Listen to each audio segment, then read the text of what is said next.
La clase anterior estuvimos nosotros revisando los derechos civiles y políticos, ya de una forma concreta.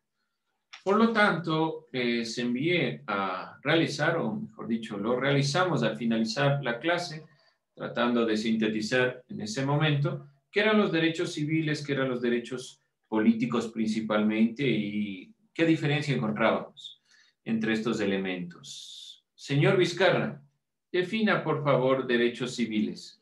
Lo que usted puso.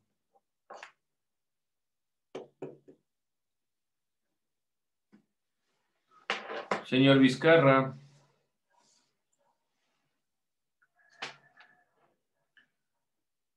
¿No?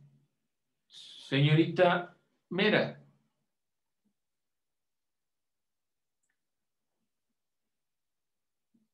Madeleine.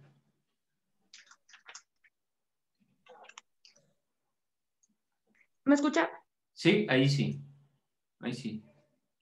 Le escuchaba. Derechos civiles, ¿verdad? Sí.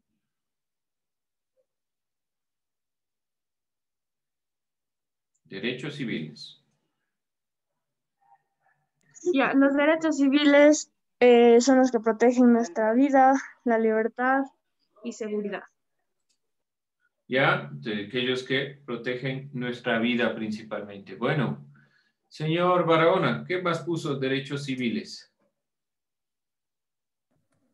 De que el derecho civil es un sistema de leyes y normas que regula todas las expresiones de las personas. Bueno, no se olvide, tiene que ver con los individuos. Vamos, Helen, derechos políticos, ¿qué puso?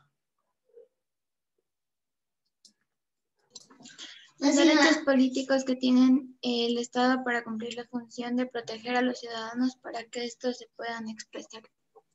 Ya, entonces tiene que ver directamente con la expresión y para que se generen estos derechos civiles.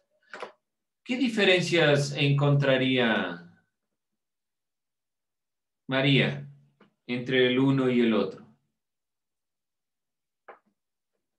Que los derechos civiles son reconocidos por todos y los derechos políticos permiten la participación en el universo democrático. Bueno, me agrada esa idea del universo democrático. La perspectiva de que podemos participar en todo el conjunto de la democracia, en la perspectiva de que la democracia incluye algunos elementos que nos permiten a nosotros ser partícipes. ¿Sí? ¿Qué más? A ver, ayúdeme. Señor Camacho, ¿qué más puso?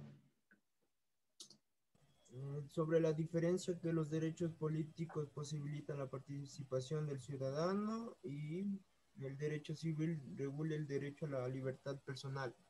Muy bien, algo que ha puesto muy importante, que se regula el derecho individual. Perfecto. Muy bien, muy bien. Muy bien, chicos. Entonces vamos a continuar. Me parece que está bien su trabajo. Les habilito, si ustedes observaron, yo estaba también para la otra materia, para subir este trabajo en la siguiente parte, donde diga la siguiente unidad, ¿sí?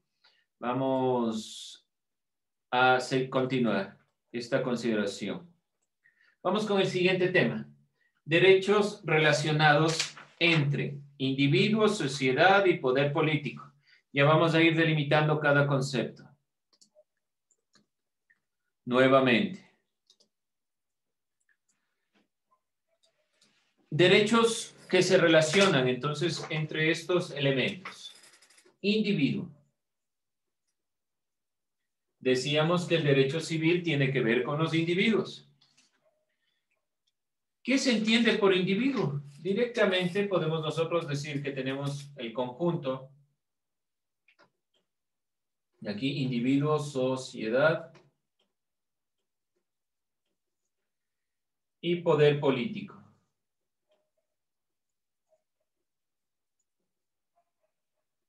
Decimos que, por ejemplo, tenemos el conjunto de las personas que habitan en el Ecuador. Este conjunto estará relacionado por una serie de individuos, dentro de los cuales ustedes conforman uno de esos individuos. Entonces, el individuo es aquel sujeto que se diferencia de los demás sujetos porque tiene una propia identidad, porque tiene un propio criterio, porque tiene una propia perspectiva, y dentro de esta perspectiva se reconoce como sujeto único, como sujeto de derechos, pero que es también igual al resto y sobre todo es igual a los demás en este sentido, es igual en derechos. A esto nosotros llamamos individuo, aquel sujeto que se diferencia de los demás, que tiene una identidad propia, que tiene un criterio propio, una perspectiva propia, una visión propia del mundo. Sociedad, la conformación principal de individuos. Dentro de esta consideración. Y la sociedad tiene una serie de normas, reglas, perspectivas, visiones e ideas conjuntas. Si nosotros hablamos del Ecuador, decimos que es una serie de individuos que se interrelacionan por costumbres, criterios, ideas y que tienen sobre todo un objetivo común. Tienen la perspectiva de un objetivo común, por eso pertenecen a esta visión. Y el poder político ya lo iremos analizando, que tiene que ver con la consideración de la relación entre los individuos para poder llegar a este objetivo común. Eso en síntesis de la relación de los elementos que nosotros podemos visualizar. Y preguntándonos, si hablamos de derechos en relación individuo, sociedad, poder político, ¿qué facultades poseen los seres humanos que les diferencian de otras especies? ¿Qué creen ustedes que es propio del ser humano que no tienen los demás animales? ¿Qué se nos ocurre? ¿Cómo podríamos nosotros definir esta consideración? ¿Qué es propio del ser humano que no tienen las otras especies? ¿Qué les parece? ¿Qué es propio del ser humano? El racionalismo. No, el racionalismo es una corriente de la filosofía que se centra en la razón, en el criterio, pero el racionalismo es una corriente filosófica que es propio del ser humano, de todos los seres humanos, que nos relaciona, que nos hace de cierta forma iguales. ¿Qué será?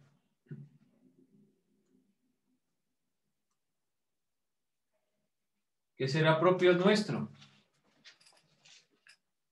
¿Qué es del ser humano y no es de los otros animales? Los derechos. Pero también existe el derecho animal. A las mascotas, a los otros animales. No podemos violentar a los otros animales. También tienen derechos. Creados desde el ser humano por lo menos, pero sí, tienen derechos. ¿Qué es una característica? Nosotros tenemos voz y voto y los animales no. Voz y voto. ¿Lo están pensando desde la consideración de la ciudadanía? Está bien, pero algo mucho más esencial. Nosotros hablamos del humano. ¿Qué le hace al ser humano, diferente de los demás? ¿Qué será? El pensamiento lógico. Bueno, ahí hay que tener un poquito. El pensamiento, sí, el ser humano es el único que genera ideas, pensamiento. Pero pensamiento lógico realmente. La lógica tiene un esquema, tiene una perspectiva, es decir, tiene un orden. Nosotros no siempre pensamos con ese orden. A veces nosotros analizamos de una forma impulsiva, pero debe haber algo en el ser humano. Puede ser lo racional en el sentido del conocimiento, del pensamiento. Hasta ahí estoy de acuerdo. El filósofo Aristóteles, que nosotros hemos estado por lo menos visualizando en filosofía, Aristóteles da una definición de lo que el ser humano es. Él habla de animal político. Y para Aristóteles, la consideración propia de ser políticos, es decir, quiere decir que somos sociales por naturaleza. Según Aristóteles, la condición propia del ser humano es ser social. Esa es la condición o la perspectiva propia del ser humano. En esta consideración, el ser humano, por lo tanto, es de carácter racional, es un animal racional portador de características biológicas como la consideración social, pero con capacidad de pensar, lo que ustedes dijeron. Este animal político, es decir, que se relaciona en la polis, que tiene una consideración de carácter social, es principalmente racional, o por lo menos eso se pretende, que tiene capacidad para pensar.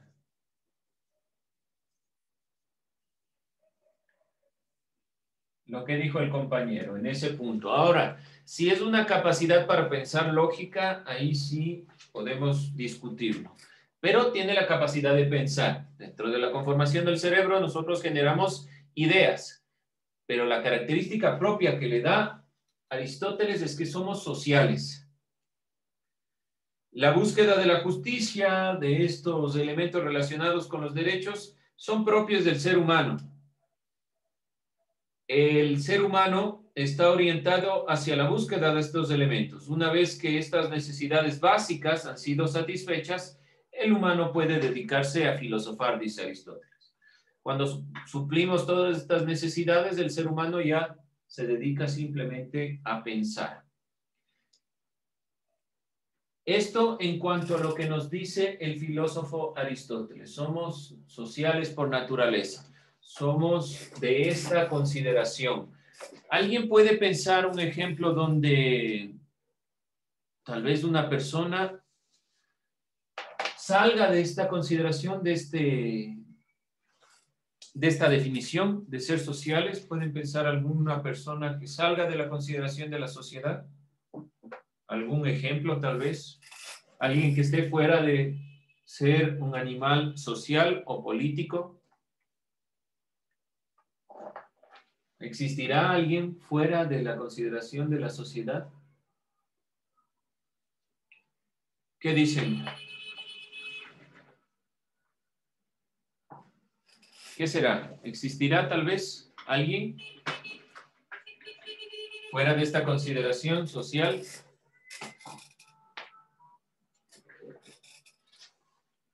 Bien, mientras ustedes van pensando si se puede poner o no un ejemplo dentro de esta consideración, hay otra explicación de otro filósofo. Karl Marx,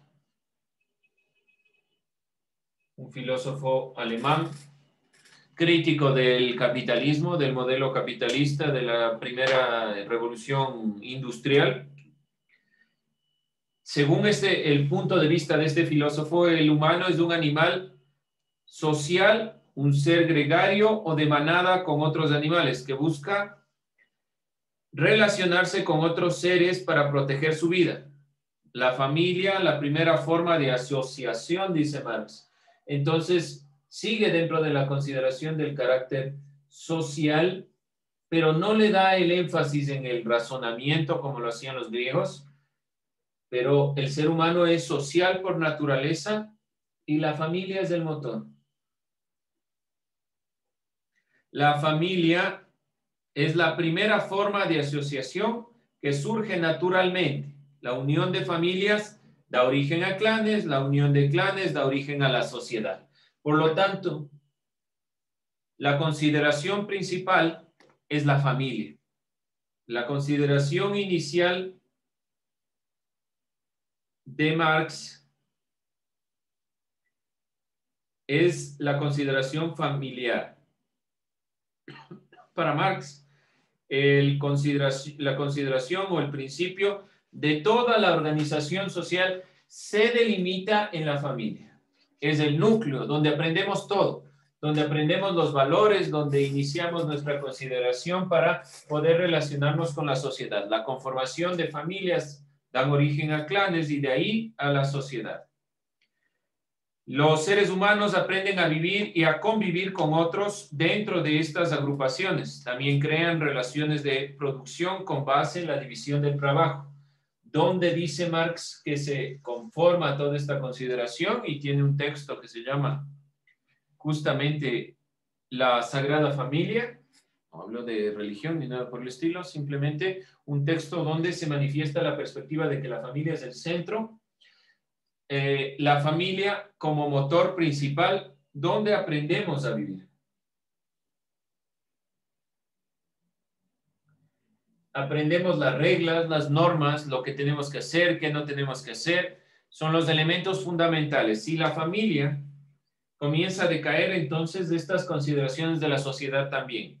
En ese espacio de la familia es donde se establecen relaciones de dominio entre los dueños de la riqueza, los dueños de la fortaleza, los dueños del trabajo. Como les decía, Marx es un crítico de lo que es propiamente el capitalismo,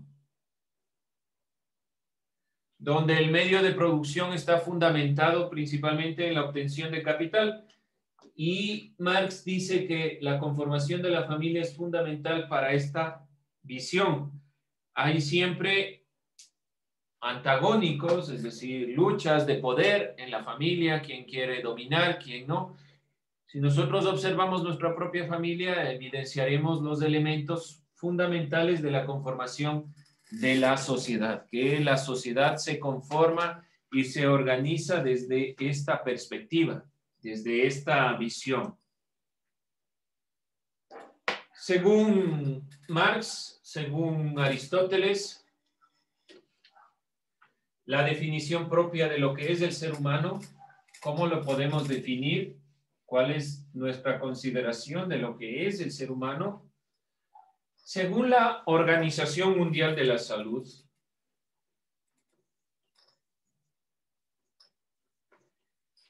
el ser humano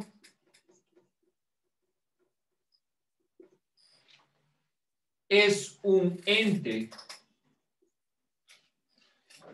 ¿Alguien entiende la palabra ente? ¿Qué significa?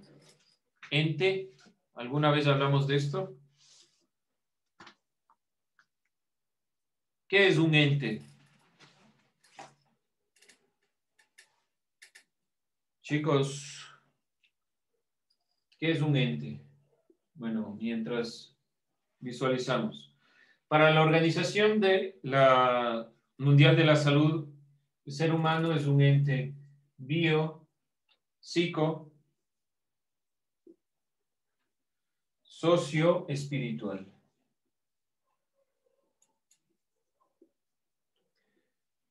Para la OMS, el ser humano es todos estos elementos a la vez. Y vamos a ir desglosando. Entonces, ¿qué vamos a hacer en este momento? Buscamos qué es ente y vamos desglosando cada uno de estos elementos. ¿Qué es bio, psico, socio, espiritual? Es decir, bios, psicológico, social. ¿Qué es? Busquémoslo en este momento. Para concluir este elemento, hemos dado 3 definiciones de lo que es el ser humano, pero es importante comprender esta, que es un poco más compleja en su conformación. Vamos entonces buscando. Primero, ¿qué es ente? ¿Por qué dice que el ser humano es un ente? ¿Qué es ente? Entidad o ente es algo que es de alguna manera determinada o que existe. El término ente, así como el de ser, es muy general y vago, ya que en la historia de la filosofía occidental se han usado con diversos sentidos. Aquí en el sentido de ente está hablando en el sentido de ser, que quiere decir que existe, que está ahí, está en el mundo. Es una cosa que existe el ser humano. Muy bien, muchas gracias. Entonces, por ente, aquí lo vamos a relacionar con ser. Es decir, que existe. está en el mundo, está en la realidad. Como dice la definición, puede ser un poco vago para la filosofía, pero para este término decimos que es algo que existe que tiene estas características. Bio, ¿qué es? Bios. Vida. Vida. Los griegos delimitaban la consideración del bios con la vida del movimiento, que tiene vida y que tiene la posibilidad de moverse. Psico,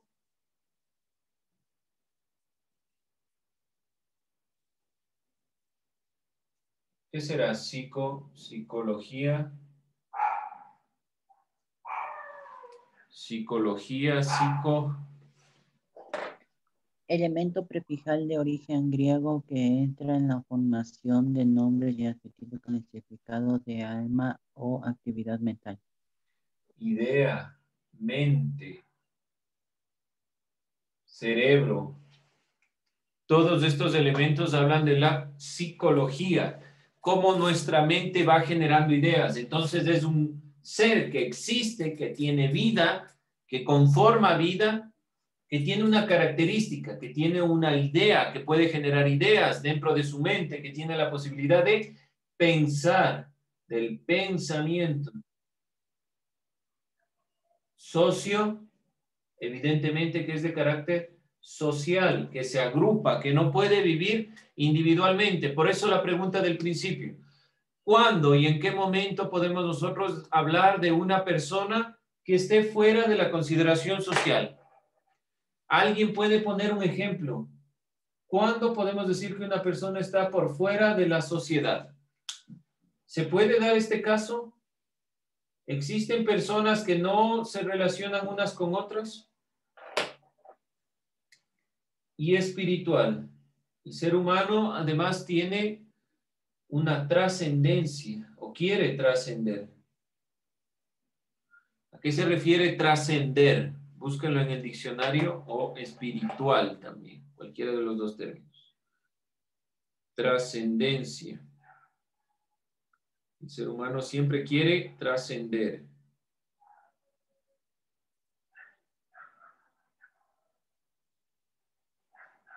¿Alguien encontró tal vez? Trascender.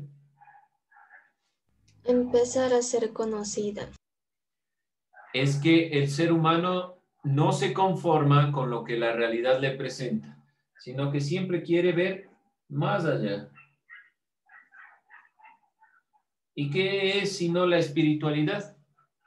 Ver más allá, ver elementos con los que se relaciona el ser humano. Esta es una definición y hemos sacado los elementos que la integran para poder comprender que el ser humano es una conformación no sencilla de definir, pero que integra muchos elementos que han venido conformando la perspectiva propia de lo que el ser humano es, de lo que el ser humano integra, de lo que el ser humano conforma. Vamos a terminar ahí solo con estas definiciones que nos permiten comprender lo que el ser humano es